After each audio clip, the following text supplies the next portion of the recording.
Welcome back to the most pulse pounding, savage, and merciless twists unfolding across the global power chessboard on the U.S. Strategic Insight channel.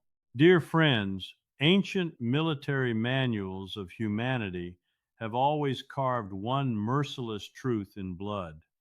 The deadliest foe isn't the one screaming and brandishing weapons right in front of you, but the cunning one who turns your own hubris into your execution order. Today, contemporary history has flipped the page with a cataclysmic deluge of horror, a blood drenched catastrophe that rattles the core of the single superpower world system to its roots. The vital energy artery of humankind, the Strait of Hormuz, isn't merely ablaze. It is transformed into an enormous funeral pyre, a vast underwater grave that has permanently entombed the prestige of Earth's most formidable naval power. The seizure of a civilian ship in Omani waters, which the Pentagon smugly treated as an ideal excuse to flex its muscles, was actually the sweetest, most fatal trap in a century-defining masterpiece of strategic misdirection. 100 colossal steel giants sailing under the stars and stripes, carrying the lives of 100,000 of America's finest military personnel, were pulverized and turned to vapor in a single flash. The United States didn't simply lose a fleet, they have forfeited their claim as the planet's unchallenged ruler exactly where they once boasted dominance over the seas. Let's rewind the clock roughly 72 hours before the waters of the Gulf turned into an inferno. Everything kicked off with what seemed like a minor spark, a giant Western-flagged oil tanker frantically broadcasting distress calls from the Gulf of Oman, reporting an armed hijacking by suspected proxy militants. To Washington's elite circles, this wasn't a crisis, it was a heaven-sent opportunity. With their global standing crumbling and alliances fraying, the Pentagon craved a spectacular show of force. They opted for an unprecedented display of might not seen since Operation Desert Storm. Not one, but three full carrier strike groups, two amphibious ready groups, and dozens of Arleigh Burke-class destroyers, armed with Tomahawk cruise missiles, were rushed from forward bases to converge in the Gulf of Oman. In total, a massive expeditionary force of 100,000 troops, Marines, and sailors was ordered into a proud, swaggering formation that sliced through the waves straight toward the narrow confines of the Strait of Hormuz. By parading a firepower array capable of leveling any mid-tier nation, Washington believed it was delivering an unspoken ultimatum. Freedom of navigation is America's law, and any challenger will be crushed. Yet arrogance blinded even the most advanced Aegis radar systems. America had grown intoxicated by the script. It wrote itself and failed to see that the Oman ship's seizure was nothing but a brilliant decoy. A Maskirovka operation of epic scale orchestrated by Iran's Islamic Revolutionary Guard, Corps, and the master strategists of the Eastern Axis. There were no random pirates or shadowy militants. That empty oil tanker was a perfectly engineered magnet designed to lure the full striking power and elite manpower of the U.S. Navy into a precisely calculated kill zone. As the lumbering supercarriers, each displacing hundreds of thousands of tons, edged through the narrowest stretch of Hormuz, barely 39 kilometers wide and vulnerable to being sealed at any moment. The Iranian generals, perched in the barren mountain ranges of the Zagros, quietly smirked. The net was set. The arrogant prey had willingly walked into the death trap. The moment of judgment arrived, not with diplomatic warnings, but with an eerie electronic silence that raised hairs on the neck. Exactly as the enormous American formation reached the heart of the strait, the entire proud Aegis radar network, the Pentagon's vaunted technological jewel, suddenly screamed alarms before going completely blind. A terrifying electronic warfare blanket, drawing on the world's most cutting-edge suppression systems, engulfed the Gulf of Death. GPS signals vanished, command screens turned to static snow, and then hell itself broke loose. The sea surface of the Gulf ripped open from below. Thousands of smart drifting mines and supercavitating torpedoes raced at over 360 kilometers per hour, slamming into the hulls of escort destroyers from beneath. Massive water columns erupted skyward, shredding steel like paper. Before the shock could settle, from secret underground caves carved deep into the mountain flanks, a true storm of fire rained down. These weren't easily intercepted sea-skimming cruise missiles, but thousands of hypersonic anti-ship ballistic missiles fitted with cluster warheads, tearing through the stratosphere and plunging at Mach 10. Swarms of suicide drones blackened the sky, operating on autonomous swarm algorithms, slamming straight into surviving radars and air defense arrays. Utter helplessness swallowed 100,000 American lives. They had no time to scream, no time to return fire, and nowhere to hide amid the ocean of flames. Dozens of nuclear reactors on carriers and submarines ignited violently, staining the Middle Eastern sky blood red. For the first time in history, 100 cutting-edge warships of a superpower were sunk not in a grand ocean battle, but massacred in a narrow channel, turning Hormuz into the bloodiest steel graveyard of the 21st century. The psychological blow to the Pentagon surpassed every limit of national endurance. Deep underground in Washington's Situation Room, the U.S. President and National Security Council stood frozen, faces twisted in horror and despair.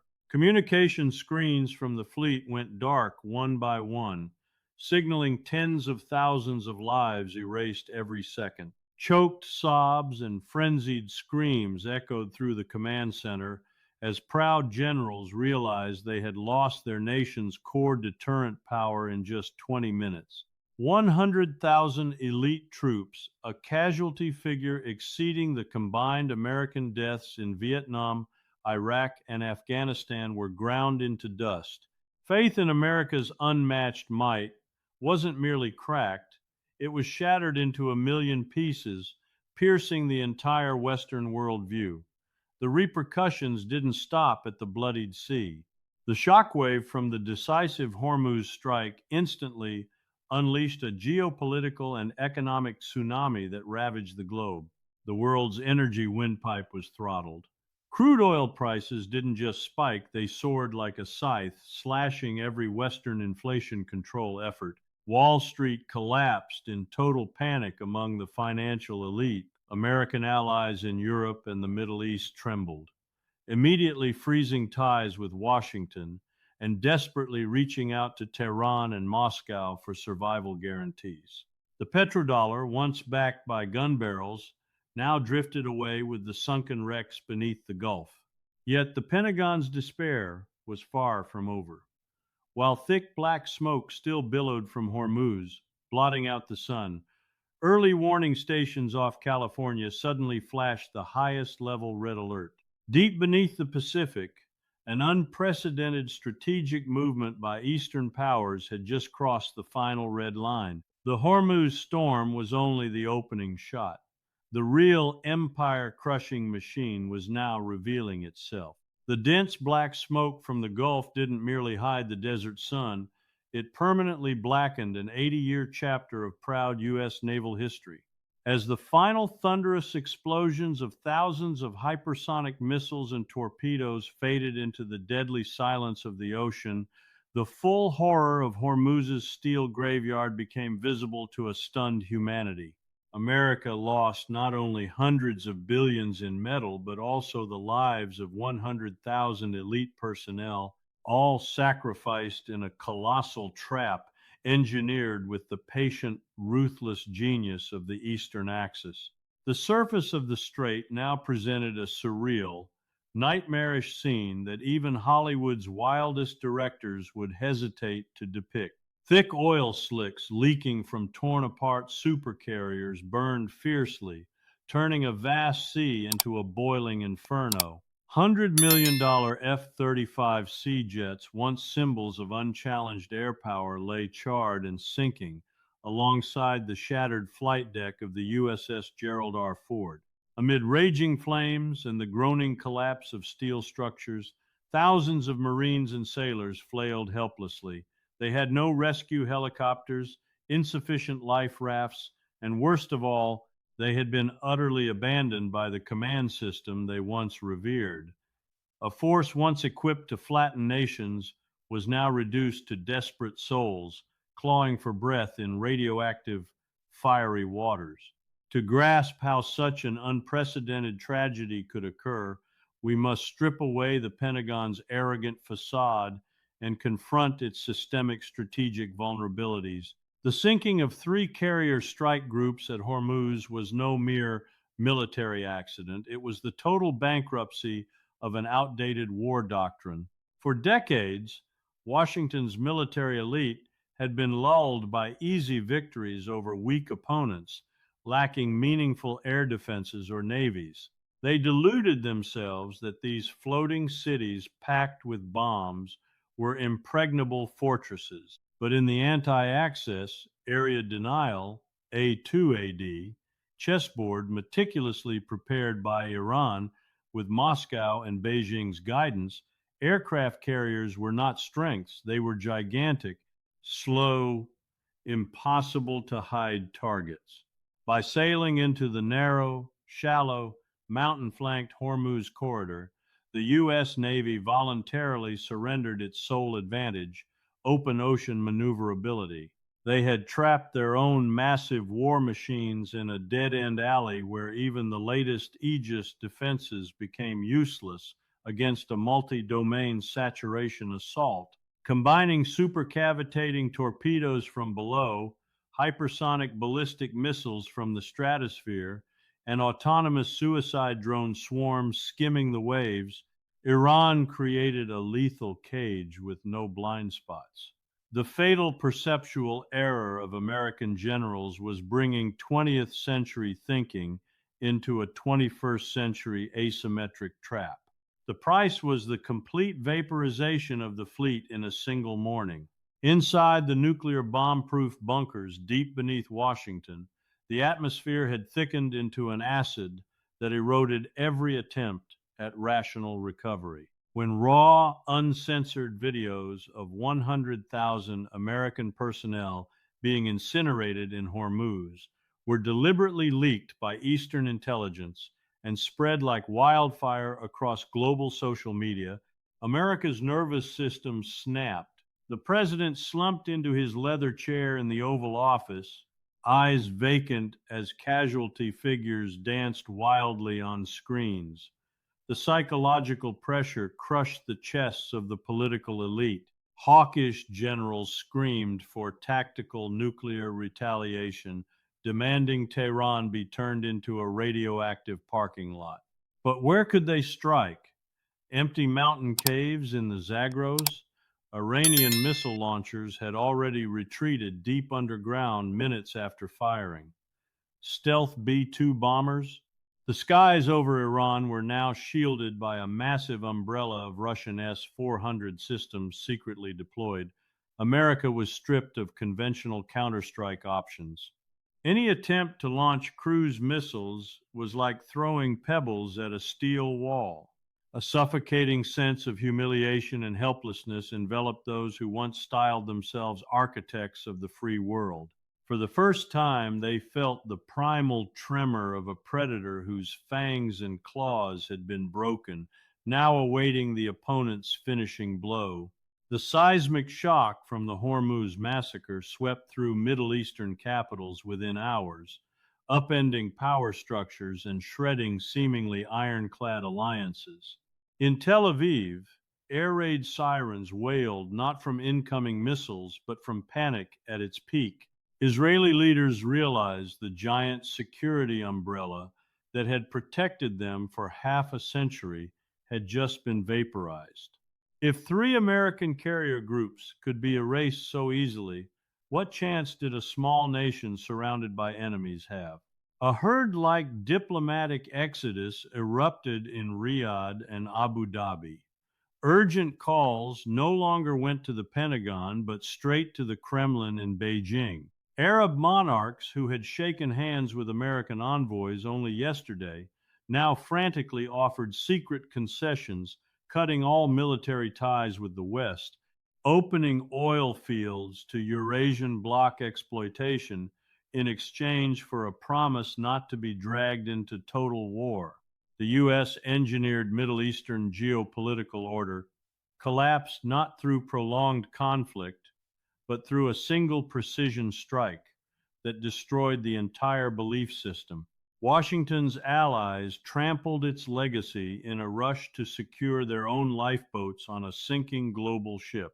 Yet, if the Pentagon imagined losing the Middle East, the shattered Fifth Fleet, and a global inflation tsunami from a closed Hormuz was rock bottom, they had grossly underestimated the ruthlessness and scale of the multipolar chessboard. The blood-soaked sandstorm in the Gulf was merely the overture, a brilliantly executed feint to draw every ounce of Washington's attention and intelligence resources into a barren desert. Even as the president trembled over whether to press the nuclear button, red alerts exploded from Pacific reconnaissance systems. It was no technical glitch. Entire networks of U.S. optical reconnaissance and early warning satellites over the South China Sea and Taiwan Strait went dark under a massive electromagnetic pulse. From bustling southern Chinese ports, thousands of amphibious ships, escorted by an immense naval armada that blanketed the ocean, began pouring out. The most synchronized, ruthless joint offensive in history had opened a second front. The American Eagle, its wings already shredded in the Middle East, now faced the ferocious awakening of the Eastern Dragon right in the region that decided the fate of the entire global supply chain. A far greater trump card, carrying the weight to destroy the entire 21st century order, had just been played. The Western Pacific skies did not light up with massive fireballs like the Gulf oil fires. Instead, they sank into an eerie, hair-raising silence under a thick, lethal electromagnetic fog. In modern warfare, sometimes silence delivers more devastating damage than a million roaring bombs. While America and the Western elite still screamed and thrashed in the blood-soaked nightmare of the Gulf, on the other side of the planet, the Eastern Dragon had fully awakened. The second decisive blow did not begin with grand speeches or diplomatic ultimatums. It opened with the total erasure of digital space across an entire continent.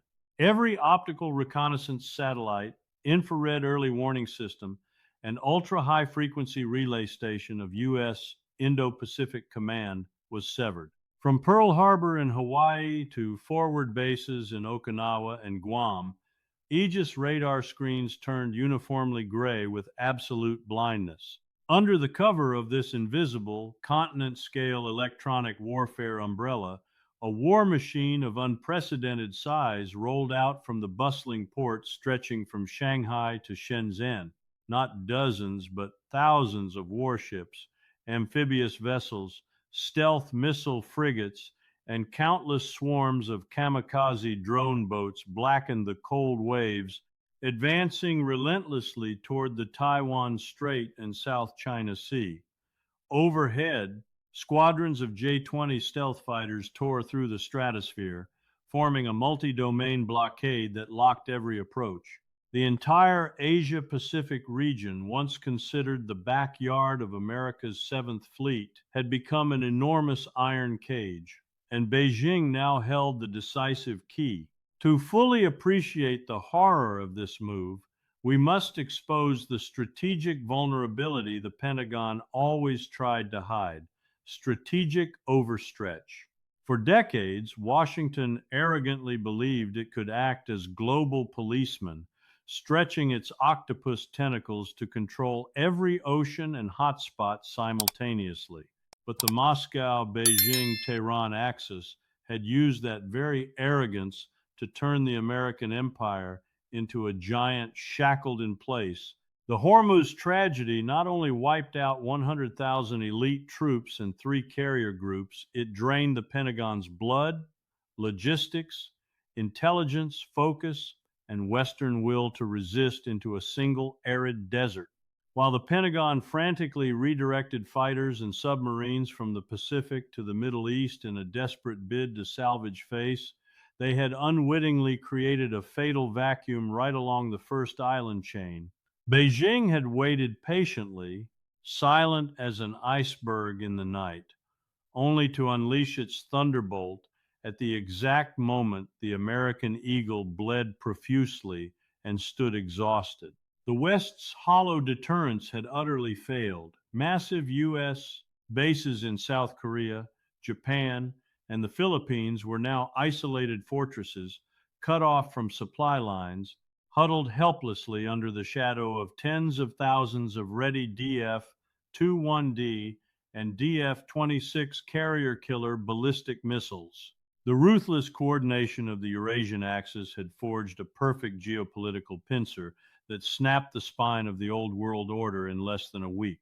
The explosive effects of this pincer far exceeded localized military boundaries, detonating an economic super tsunami that uprooted the very foundations of Western civilization. If closing the Gulf meant severing the West's energy lifeline, the total blockade of the Pacific now strangled the brain and circulatory system of the global economy. The region producing over 60% of the world's critical semiconductors and electronic components, from the tiny chips guiding Tomahawk guidance systems to the circuit boards in hospital ventilators, was completely frozen. Beijing's immediate, draconian, retaliatory embargo halted the flow of rare earths, raw materials, and massive consumer goods to Europe and North America. Thousands of Western flag container ships suddenly became ghost vessels, desperately turning back with nowhere to dock, as ports from Singapore to Tokyo refused entry for fear of being dragged into war.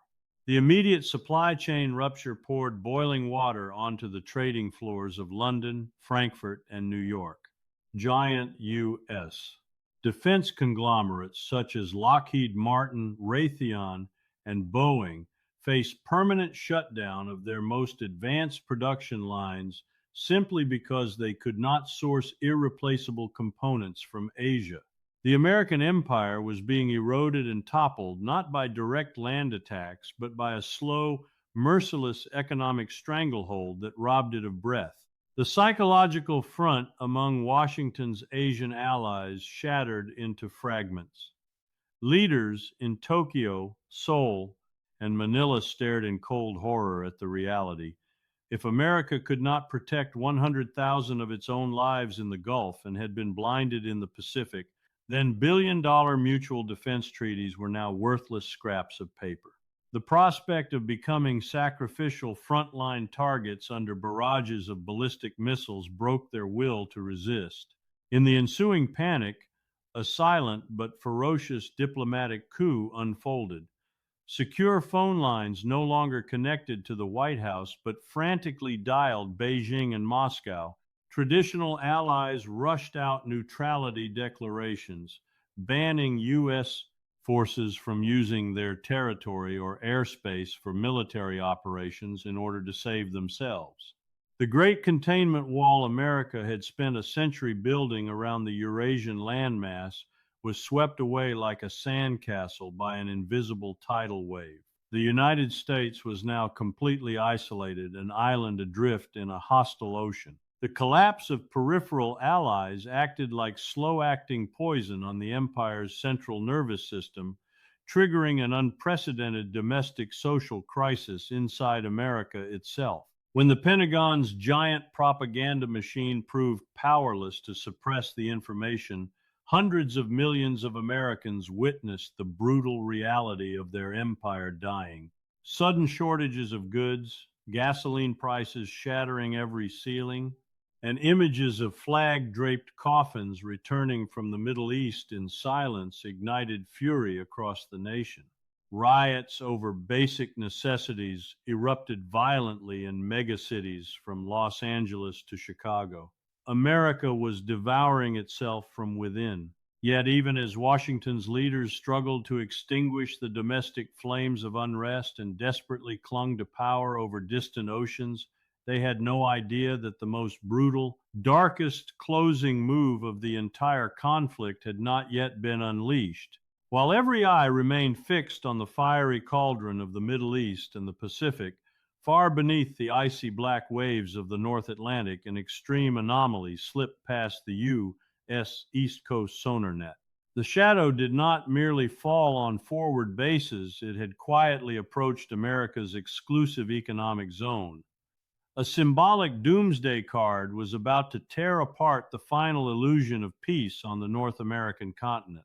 The cold, ink-black waves of the North Atlantic had never before carried such terrifying, suffocating, killing intent. For more than 2 centuries, as it rose to global dominance, America had comforted itself with an unshakable geographic religion.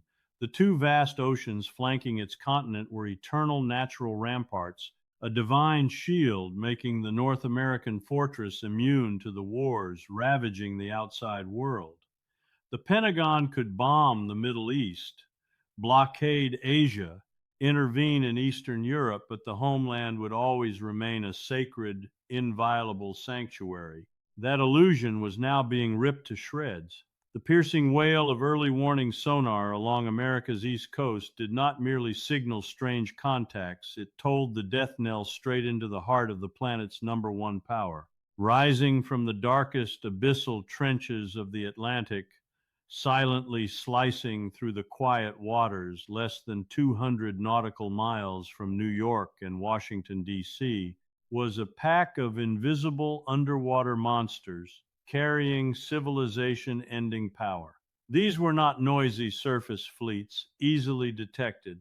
They were the stealthy, submerged presence of Russia's most advanced Borai-class nuclear strategic submarines, armed with hundreds of independently targetable MIRV warheads, accompanied by the most terrifying ghost of the deep, the super submarine Belgorod, carrying a swarm of apocalyptic Poseidon nuclear torpedoes. America's SOSUS underwater acoustic surveillance system, the Pentagon's vaunted SteelNet, had been completely fooled by the latest noise reduction and acoustic jamming technologies of the Eastern Axis. The mere presence of Belgorod and its Poseidon doomsday torpedoes, weapons capable of detonating on the seabed to generate radioactive tsunamis hundreds of meters high that would scour the entire East Coast, megacities delivered a thunderbolt to the continental NORAD defense system. The nightmare of war was no longer distant intelligence reports from the Gulf or the Taiwan Strait. It now stood menacingly on America's own doorstep, black muzzles pointed directly at the political and economic heart of the entire Western world. The Moscow-Beijing-Tehran axis had proven a brutal truth. When you bring war to someone else's doorstep, prepare to welcome doomsday into your own living room. Inside the deepest, most secret bunkers, hundreds of meters beneath the White House lawn, the empire's central nervous system was enduring the worst hours in its 250-year history. The atmosphere was thick, freezing, and reeking of utter panic. DEFCON, two steps from full nuclear war, had been activated, bathing the entire situation room in blood-red light. The president, face ashen and drenched in sweat, sat paralyzed before the screens, showing red circles representing the firing ranges of Russian submarines lurking just offshore. Psychological pressure had exceeded the breaking point of human nervous systems, turning the world's most powerful minds into trembling gamblers at a life or death table. The Washington elite suddenly awoke from their hegemony dream and recognized the merciless checkmate the Eastern Axis had constructed. 100,000 troops incinerated in Hormuz to shatter morale and prestige. The Pacific Front blinded to pin down forces and choke supply lines. And now, The final lethal strike, a radioactive spear pressed silently against the throat of the North American continent. America's nuclear deterrence had now become nothing more than a cruel, bitter joke. They could no longer threaten anyone with total annihilation because their own homeland sat terrifyingly exposed only 15 minutes away from complete vaporization by submarine launched ballistic missiles. Internal divisions inside the national security apparatus exploded into chaotic, frenzied shouting matches that echoed through the reinforced bunker walls. Hawkish generals, still unable to swallow the crushing humiliation of losing three entire carrier strike groups, slammed their fists on tables and roared demands to play the final, ultimate card, full activation of the nuclear triad. They insisted on immediate launches of Minuteman missiles from the western silos and the rapid deployment of B-2 Spirit stealth bombers into the skies for a preemptive strike. Their argument, soaked in the raw desperation of cornered beasts fighting for survival, insisted that America must prove to the world it was ready to burn the entire planet to ashes rather than surrender its hard-won throne of global dominance. Yet intelligence officers and battle-hardened strategists screamed back in sheer horror, pointing to an even darker and more terrifying reality. Any attempt to activate nuclear weapons at this moment would amount to nothing less than irreversible national suicide. The Eastern Axis had already placed its entire advanced S-500 and S-550 air defense networks, along with the formidable DF-41 and Sarmat intercontinental ballistic missiles, on the highest possible state of alert. If America dared to press the button, it might manage to destroy only a portion of the enemy forces, but 100% of the North American continent would inevitably be transformed into a lifeless, glowing glass desert. The terrifying risk of miscalculation now hung over all of humanity by a single, fragile, trembling thread. The overwhelming fear of completely losing command and control, where one single stressed officer or one false radar alarm could accidentally trigger full-scale Armageddon, left even the most experienced Pentagon commanders feeling as if they were desperately clutching a live, ticking time bomb with no possible off switch. The massive shockwaves of this nuclear terror immediately burst out from the deepest bunkers and triggered a devastating chain reaction collapse that ripped through every economic and social structure of the entire Western world. On Wall Street, the sophisticated high-frequency trading algorithms simply lost all power and fell silent. The U.S. Securities and Exchange Commission frantically ordered every single exchange to be unplugged in a last-ditch, desperate effort to prevent the total evaporation of tens of trillions of dollars. But it was already far too late. The once mighty petrodollar, that powerful symbol of dominance which had forced the entire world to its knees for decades, now plunged straight into the abyss, reduced to worthless scraps of paper as terrified global investors fled in panic toward gold and the rising currencies of the BRICS nations. The deepening crisis of confidence spilled violently into the streets of America like a raging wildfire racing across endless fields of dry grass. Martial law was immediately declared across the country, and National Guard units were hurriedly deployed with armored vehicles rolling through major cities. Yet the authorities soon realized the impossible task before them.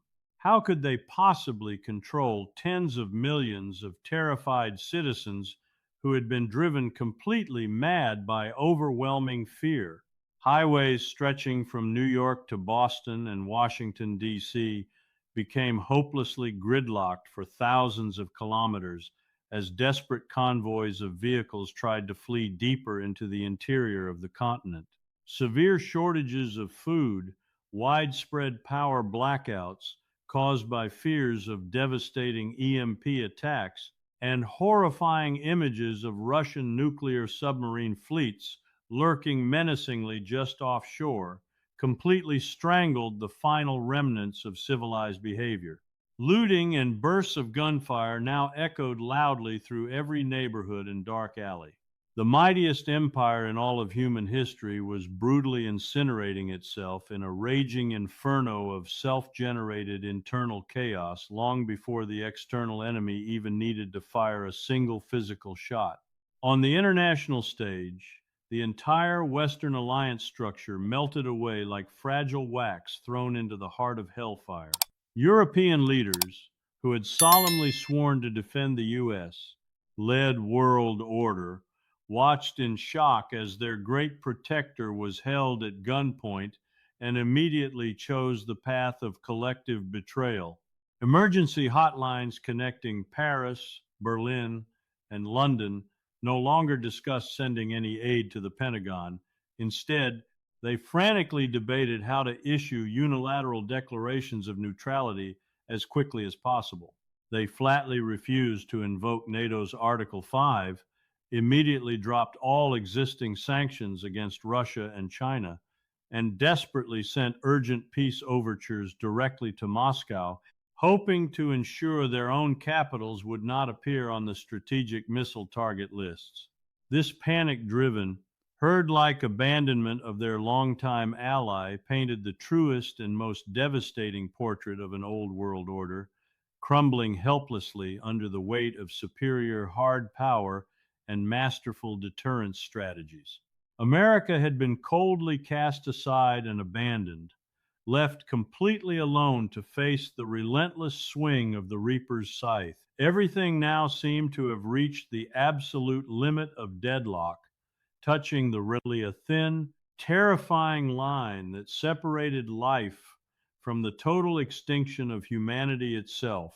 Deep inside the heavily fortified White House bunker, cold beads of sweat trickled slowly down the president's pale cheeks as he stood at the most critical crossroads in history. The crushing, unbearable pressure of an empire convulsing violently in its final death throes forced him relentlessly toward the most brutal and fateful decision of all. The alert level had now reached the dreaded DEFCON 1, signaling inescapable, all-out nuclear war. Secret Service agents solemnly carried the heavy nuclear football forward, carefully unlocking multiple layers of advanced biometric security. The biscuit card containing the critical launch codes was ceremoniously broken, and glowing red command lines began flashing ominously across emotionless screens. The entire room fell into a suffocating, absolute silence, broken only by the ragged, desperate breathing of men who were now about to decide the fate of billions of human lives. The hands of the doomsday clock continued ticking mercilessly forward. The commander-in-chief slowly extended a trembling finger toward the confirmation device, steeling himself to sign the ultimate death warrant for the entire planet. But at the very last quarter second, when his fingertip hovered barely a hair's breadth away from the fatal button, a long, piercing, ear-splitting shriek suddenly tore through the heavy silence of the Situation Room like a blade from the underworld. The ultra-secure red telephone, the direct Kremlin hotline reserved exclusively for moments of existential crisis, suddenly rang with urgent, piercing intensity. A signal that effortlessly bypassed every quantum encryption layer protecting the Pentagon now carried a direct, ice-cold, and completely irreversible ultimatum from the minds on the other side who held the fate of the world in their hands. The gates of hell stood wide open, and the final, merciless verdict had descended upon them. The shrill, haunting tone from the Red Crisis Hotline, connecting the two opposing poles of global power, echoed inside the Pentagon bunker like an invisible executioner's blade driven straight into the empire's central nervous system. Dear viewers, during the darkest hours of the Cold War, this very phone had once symbolized a fragile balance, a tool that allowed superpowers to restrain each other at the brink of annihilation. But on this terrifying night, Its ring carried no message of negotiation or compromise. It was the unmistakable sound of the executioner's blade being released. The voice on the other end, transmitted through unbreakable quantum encryption, contained no angry bluster or theatrical Western-style threats. The Russian leader's tone remained calm, icy, utterly emotionless, and carried the overwhelming, crushing weight of an enormous iceberg slowly grinding every last remaining hope of the Washington elite into frozen dust. It was a merciless ultimatum, a blunt and unflinching statement of harsh reality, backed by the concrete presence of 7 nuclear submarines circling menacingly off the coast of New York and hypersonic Dongfeng missiles locking down the Pacific. The message itself was brutally simple, yet powerful enough to crush the heart of any hawk still screaming for revenge. Mr. President, our S-500 systems, together with the 7 Poseidon Doomsday torpedoes positioned beneath the sea and the Sarmat missiles, have every single target on American soil locked and ready. Your defensive systems have been completely blinded. Any attempt to touch the nuclear football will not bring victory. It will guarantee the permanent vaporization of the entire North American continent long before your own missiles can even leave their silos. You may choose to lose your global hegemony in utter humiliation, or you may choose to lose the lives of over 300 million American citizens in radioactive ruins. The choice is yours. You have exactly 15 minutes. At that instant, time inside the Situation Room seemed to freeze into heavy, suffocating blocks of pure dread.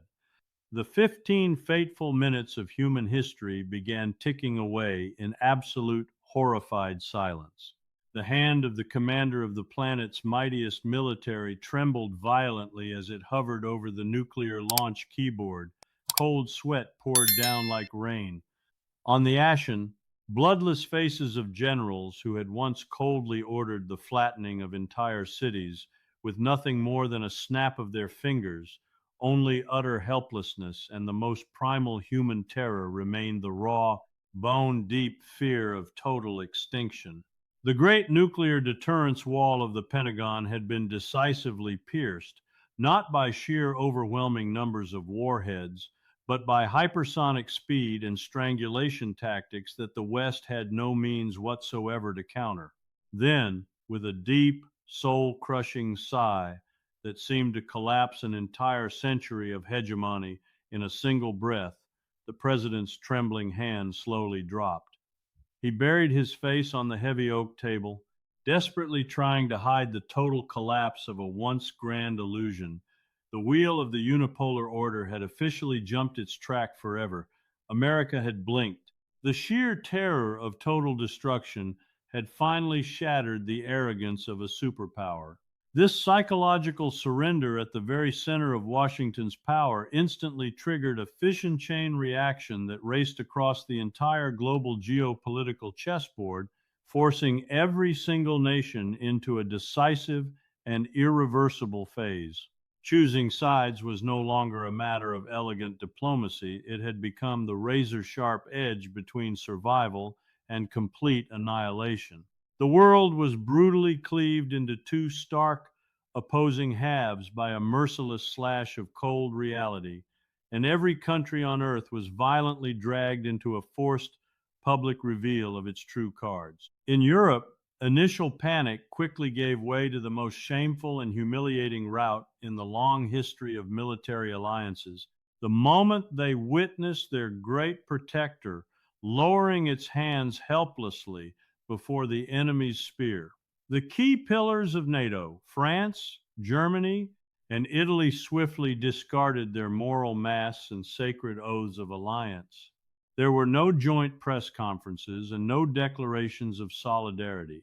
Instead, only a frantic, herd-like betrayal driven purely by the instinct for survival. The former continental powers immediately activated back-channel diplomacy toward the Kremlin and Beijing. The enormous price they had to pay to avoid being dragged into the nuclear slaughterhouse included dismantling all U.S. missile shields on European soil, opening strategic ports to Eurasian shipping fleets, and above all, kneeling submissively to sign new energy contracts denominated in rubles and yuan. The nearly century-old Western alliance structure had collapsed from deep within, not destroyed by external explosive force, but by the complete evaporation of any remaining faith in a tattered and useless security umbrella. Meanwhile, nations across the global South and the powerful BRICS bloc watched this historic turning point with cold, calculating resolve and immediately launched the most ruthless financial purge in recorded history. The incineration of 100,000 American troops in Hormuz, combined with the president's refusal to press the retaliation button, had proven a harsh, undeniable truth. The Western paper tiger had truly had its teeth pulled out. Without wasting a single second, a ferocious economic massacre campaign was unleashed. A massive wave of Arab Gulf states, South American nations, and African countries simultaneously announced the freezing of all U.S. corporate assets and the complete end of oil sales denominated in dollars. They fully understood that continued loyalty to Washington at this moment carried the price tag of national suicide. A brand new international payment system, solidly backed by gold, oil, and rare metals, was instantly activated, ruthlessly kicking the Western SWIFT system out of global trade flows. The petrodollar tumor that had long sucked the world's blood to feed the Pentagon's endless war machine was surgically and mercilessly excised. The consequences of this financial death blow struck America with the destructive force of 1,000 atomic bombs. When trillions of dollars previously held around the world suddenly flooded back home because no one wanted them anymore, a hyperinflation event without any historical precedent exploded across the nation, erasing every economic achievement Washington had built over decades in less than 48 hours. On streets from New York to California, portraits of founding presidents fluttered helplessly like worthless trash in the wind. Ordinary citizens pushed shopping carts piled high with worthless banknotes, desperately trying to buy a single loaf of bread or a bottle of clean water, but supermarket shelves had long been stripped completely bare by the total rupture of Asian supply chains. Factories producing the most advanced weapons systems and giant aerospace corporations were forced to shut down permanently due to the lack of even a single gram of rare earth minerals. The supreme symbol of imperial power, the ability to print endless money without consequence, forced the world to bear the inflation and use military might to protect that monopoly had now shattered into bloody, shifting tectonic plates. America was now writhing and suffocating inside the iron cage its own arrogance had constructed, geographically isolated, militarily paralyzed, and economically bankrupt. The unbearable psychological pressure clawed not only at the elite, but deep into the hearts of hundreds of thousands of American troops scattered across forward bases around the world, from South Korea and Japan to the burning deserts of Syria and Iraq. Tens of thousands of U.S. soldiers suddenly realized they had become giant hostages, completely abandoned. There was no functioning command structure, no resupply lines, and no carrier protection. They found themselves surrounded by heavily armed opposing forces who were patiently waiting for their surrender. The atmosphere inside American military bases grew thick with humiliation and soul-crushing despair. The prospect of once proud soldiers lowering their weapons, raising white flags, and shuffling on to commercial flights arranged by the enemy just to be allowed to return home alive felt like a dagger being twisted deep into the nation's proud heart.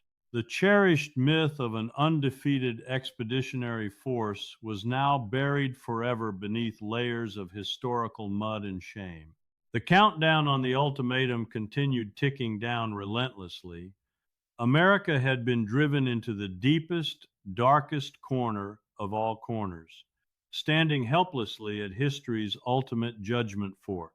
The distant sounds of riots, sporadic gunfire, and the desperate screams of tens of millions of citizens on the surface echoed down into the White House bunker like a tragic funeral symphony announcing the fall of a once great empire. The president, whose hair seemed to have turned completely white overnight, slowly rose from the chair of power that now felt covered in sharp thorns. His vacant, empty eyes turned toward the door leading to the emergency press room, where hundreds of camera lenses waited hungrily to broadcast the most shocking message in human history. The atmosphere of final judgment had grown so unbearably thick that there was barely any air left to breathe. Only one more heavy, monumental step remained. One single step that weighed 1,000 tons as he approached the podium. The old world would officially be nailed shut inside its coffin, and a new, far more ruthless order would rise from the smoldering ashes. Thank you, dear viewers, for holding your breath and standing with U.S. strategic insight through the final, heart-stopping moments of this epic, suffocating script of historic and tragic proportions. If you have seen through the raw, unvarnished corners of the global power game and felt the earth-shaking tremors of history's currents through this blazing commentary, do not hesitate to leave a sharp comment sharing your insights. Hit like, share, and especially subscribe to the channel right now. Register immediately. That is the most precious ammunition, the vital lifeblood that gives us the strength to keep loading rounds for even more devastating, hard-hitting geopolitical dissections and earth-shattering analyses in the future. The new era has officially begun, and war will never sleep again. Goodbye for now, and we shall meet again at the next life and death flashpoints on the world map.